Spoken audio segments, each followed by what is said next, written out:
Well, we're getting close to spring break, and if you're planning to travel this year, you will not be alone. Demand for flights and hotels is picking up once again after the pandemic, and that means you can expect to potentially pay more for that getaway. For more advice on planning that spring break trip, we're joined by travel expert Angel Castellanos. Angel, good to see you. Always appreciate it. What are the most popular places that people are headed this spring break, and are there still some decent deals to be had?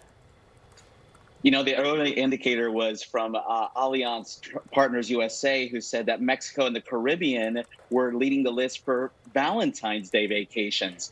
And that trend has continued because Expedia published data that says that Mexico airfare searches and the Caribbean airfare searches are up 30 to 40%. So that's one of the reasons why I came to the island of Curacao. And this island just brought back their famous Carnival celebration here. And it's been back since 3 years, and it's a fantastic experience. And I'm just so happy to be here. All right, so if people are just starting now to plan their spring break vacations, what are the most important things to keep in mind that can hopefully make it an affordable getaway, but also one where you get to have a good time? Well, one of the things that I look for is the amount of direct flights. For example, you know, there's flights directly to this island from the East Coast. And another thing that I look for is the point valuation. I'm a points and miles person, and I can stay at wonderful beachfront properties like this for a fraction of the cost. So there are definitely still deals out there to be had. Another thing that I like to do is I like to sign up for email newsletters by guys like Travel Zoo and the Points Guy. So when you're searching out there, it's just a matter of where you want to go. You know, some people will choose a ski vacation. I chose a warm weather destination because on this island, there's not only great weather, but really fantastic culture as well.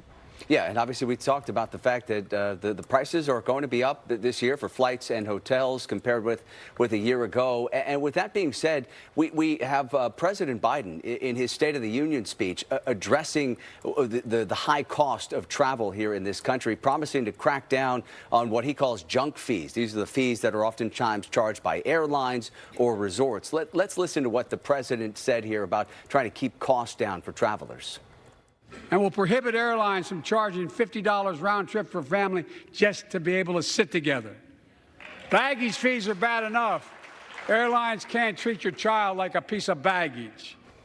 So you had those comments from the president during his State of the Union speech, and already United Airlines has adjusted its policy to allow children to sit with a parent or an adult in their group while they're traveling without paying an additional fee.